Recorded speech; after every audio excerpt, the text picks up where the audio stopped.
Okay.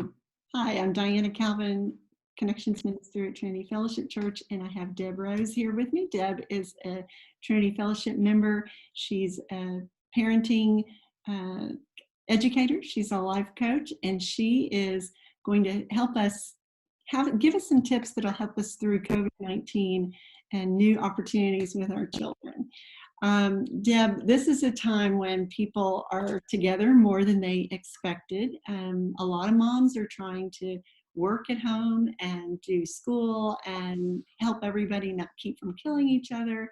It's a hard time. And so as a parent, you have a way that can help us through that time and help us to love one another and not kill one another.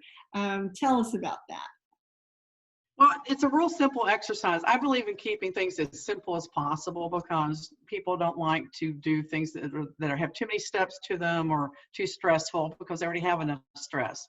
And I can tell you that this works from experience, not just from my parenting classes, but my daughter-in-law works from home for FEMA, and she is virtual schooling 3 children, 2 10-year-olds and 11-year-old. So yeah, it gets really tense at times. But one of the things that I like to remind parents is that children are like these little detectors of sincerity and vulnerability and transparency and just out and out lying, okay? So, it's easy to tell people you love them and we can find positive words to say, but if you don't have the emotion and all of that behind it, they'll pick up on it. And sometimes saying the right thing with the wrong attitude makes things worse, okay? So one of the things that I like to share with people is the way that you connect back to those emotions that you have as a parent that are loving and wonderful and inspiring and all this stuff and all those hopes that you had when you were planning to have this child, is just write down their name. Write down the full name in a column, and then for each letter in their name, come up with a positive adjective or something that you really admire about that child. So I'll go through it really quickly with my own daughter, and I have a lot of struggles with my daughter, and she's one of my inspirations, and she's also my test, and I always hope I'm going to pass that test. But her name is Caitlin, and the first letter in her name is C. And I used to always write creative or compassionate, but I changed that recently to courageous because she's done some things that I could never imagine myself doing, and I really admire that in her. The A in Caitlin stands for artistic. The I stands for intelligent. She's one of the smartest people I know. T is talented. L is loving. I, I can't tell you how many times I bought her wonderful things and she's given them away.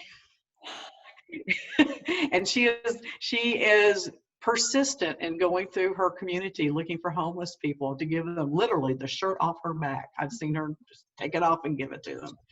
Very, very compassionate, very loving. I, again, independent. Can I tell her what to do? No. Couldn't when she was 2. Can't now that she's 28. Not going to tell her what to do. And the N is natural. What you see with Caitlin is what you get. It's all there, and she doesn't put on a show for anyone. This is who she is in that moment. So we just recently, this past weekend, went through a hard time. And I sat down and I did this, and I came up with new words for the letters and stuff because it helped me to remember who she is at her soul level and how God sees her and what he has planned for her in spite of what I think is best. I don't know why he doesn't consult with me. So, who knows? But that helped me to go back and call her and say, we have an agreement. Let's go back to our agreement. And here's our agreement. No matter what we disagree about or what we argue about, we will always go back to the place that we agree on one thing, and that we love each other. And that we will let that be our commonality no matter where we go anywhere else. So this tool that helped you to make that call, to remember that you do love her deeply, and she loves you. Because I was ready to just, she lives in Washington, so she's, half a world away. Yeah. And it's amazing how much emotion people halfway across the world can evoke. That's right. That's right. Well, thank you so much. This is a great tool, very simple tool. Any parents of any children of any age can use this. And I'm going to try it. I've got 5 letters, EMILY. So I'm going to get working on mine. So. Well, and it's good for siblings. When you have siblings that are arguing, have them sit down and come up with something positive that they can say about their other sibling, you know, and even if they can't write, the young ones can tell you and you can write it for them. So it's something anyone can do. Great. All right. Well, thanks, Deb. Thank you. And You're we'll welcome. talk to you again about just things that we can do to help us love one another during COVID-19. Thank you. And y'all take care of yourselves and be safe. All right. Bye-bye.